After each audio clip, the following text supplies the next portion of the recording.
السلام علیکم ورحمۃ اللہ تعالی وبرکاتہ نحمده ونصلی علی رسولہ الکریم اما بعد الصلاۃ والسلام علیک یا رسول اللہ الصلاۃ والسلام علیک یا حبیب اللہ وعلی آلک واصحابک یا نور اللہ صلی اللہ تعالی علیہ وسلم۔ انشاءاللہ تعالی آج کے درس میں ہم حضرت آدم علیہ السلام کے تعلق سے چند باتیں جاننے کی کوشش کریں گے کہ حضرت آدم علیہ السلام کی تخلیق کس مٹی سے ہوئی، حضرت آدم علیہ السلام زمین میں کس طور پر تشریف لائے۔ انشاءاللہ تعالی اسی طریقے سے چند باتیں ہم جاننے کی کوشش کریں گے۔ اللہ رب العزت قرآن مقدس میں ارشاد فرماتا ہے وَإِذْ قَالَ رَبُّكَ لِلْمَلَائِكَةِ إِنِّي جَاعِلٌ فِي الْأَرْضِ خَلِيفَةً، اور یاد کرو جب تمہارے رب نے ملائکہ سے کہا بے شک میں زمین میں اپنا خلیفہ بنانے والا ہوں۔ اب یہاں ایک سوال اٹھتا ہے، بہت سے لوگ یہ بھی سوچتے ہوں گے کہ آخر کیوں اللہ رب العزت ایک خالق ہونے کے باوجود فرشتوں سے مشورہ کر رہا ہے؟ کیا معاذ اللہ رب العالمین اللہ رب العزت مشوروں کا محتاج ہے؟ کیا اللہ رب العزت کو آنے والے دنوں کی خبر نہیں، جو اللہ رب العزت نتائج پہ غور و فکر کرتے ہوئے فرشتوں سے مشورہ لے رہا ہے؟ معاذ اللہ رب العالمین ایسا کچھ بھی نہیں ہے، بلکہ اللہ رب العزت یہاں جو مشورہ لے رہا ہے یہاں فرشتوں کی عظمت کو اجاگر کر رہا ہے، اور یہ بتا رہا ہے کہ آنے والے لوگ یہ جان لیں کہ فرشتوں کی عظمت کیا ہے۔ اللہ رب العزت یہاں فرشتوں کی عظمت کو بیان کرنے کے لیے یہاں فرشتوں سے مشورہ کیا، اور حضرت آدم علیہ السلام کی عظمت کو اجاگر کرنے کے لیے، عظمت کو بیان کرنے کے لیے فرشتوں سے مشورہ کیا، تاکہ لوگوں کو معلوم چل جائے جسے خلیفہ بنایا جانے والا ہے، جو خلیفہ بننے والا ہے وہ کوئی عام شخصیت نہیں، بلکہ اس کی پیدائش سے پہلے ہی اس کا چرچا اللہ رب العزت ملائکہ میں کر رہا ہے۔ یہ حضرت آدم علیہ السلام کی عظمت کو بیان کرنے کے لیے تھا۔ اب یہاں یہ بھی جان لیتے ہیں کہ حضرت آدم علیہ السلام کی تخلیق کس مٹی سے ہوئی۔ اللہ رب العزت حضرت جبریل سے ارشاد فرمایا جاؤ جا کر زمین سے الگ الگ قسم کی مٹی لے کر آؤ، رنگ برنگی مٹی ہو، سفید ہو، کالی ہو، سرخ ہو، ہر طریقے سے مٹی ہو، سخت ہو، نرم ہو۔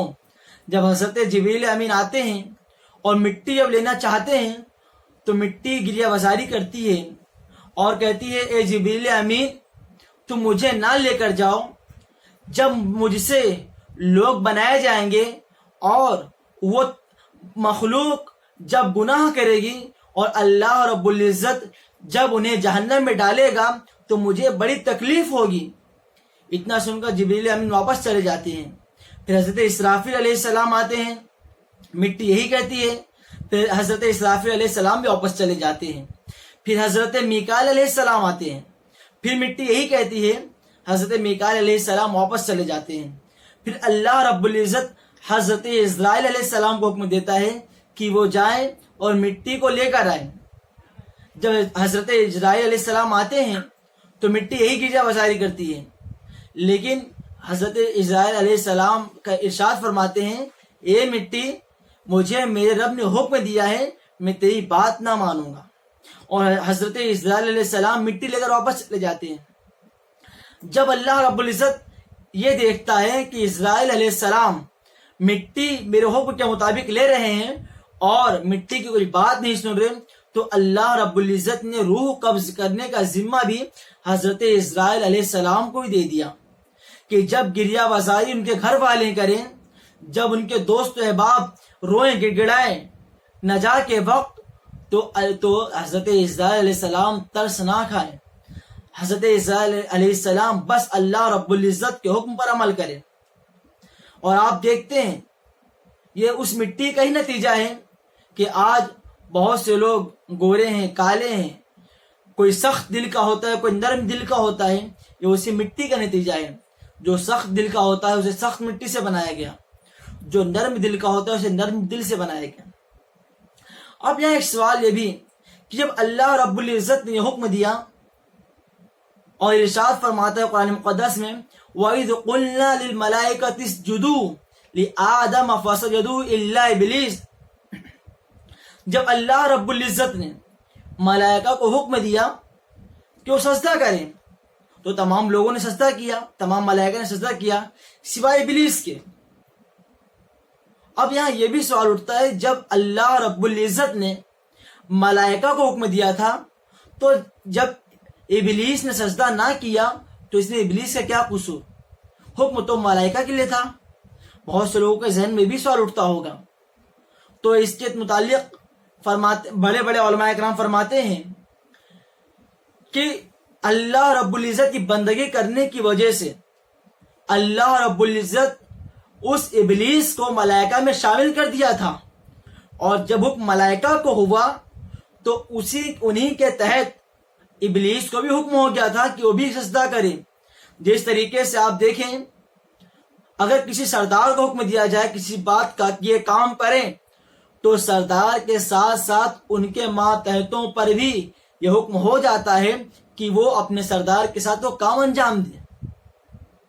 ٹھیک اسی طریقے سے جب ملائکہ کو حکم دیا گیا اور ملائکہ کی وہاں کثرت تھی، وہاں بہت سب ملائکہ ہی تھے، صرف ابلیس کے سوا سب ملائکہ تھے، تو اکثر کی بنیاد پر ملائکہ کا نام لیا گیا.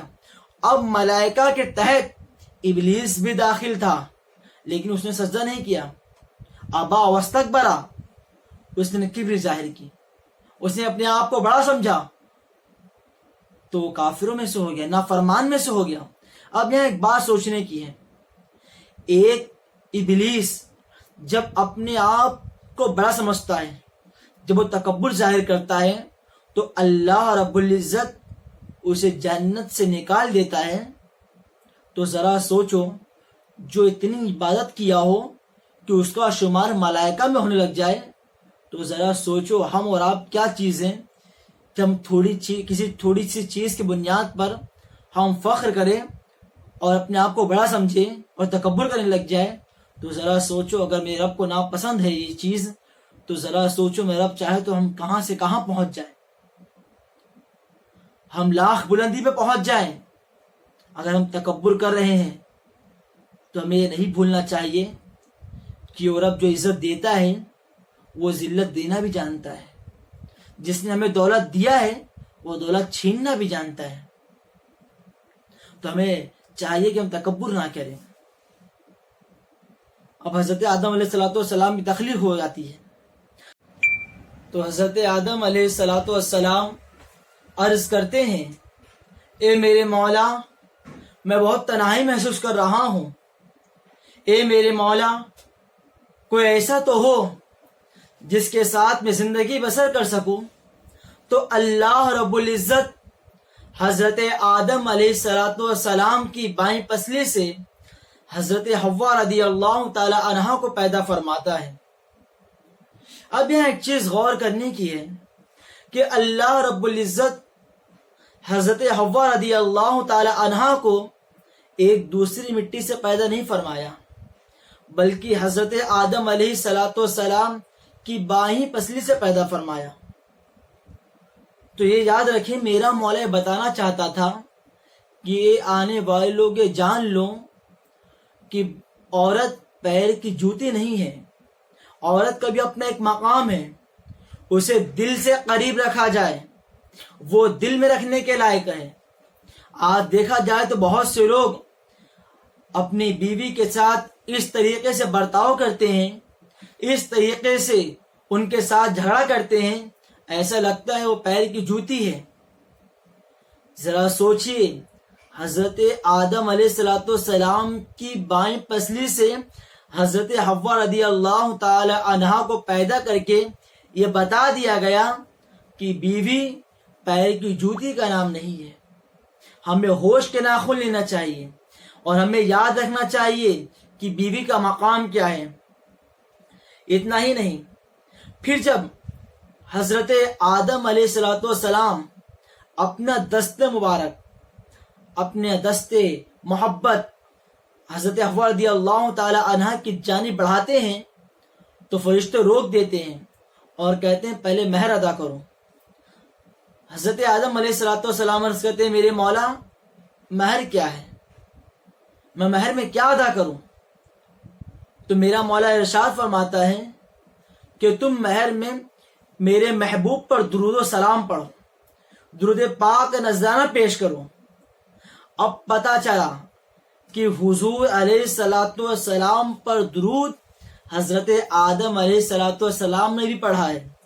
جو لوگ درود کے منکر ہیں انہیں سمجھنا چاہیے اور کتابوں کا مطالعہ کرنا چاہیے کہ سب سے پہلے جب حضرت آدم علیہ السلام کو مہر ادا کرنا ہوا تو وہ بھی حضور صلی اللہ تعالی علیہ وسلم پر درود پڑھ کر مہر ادا کیے ہیں۔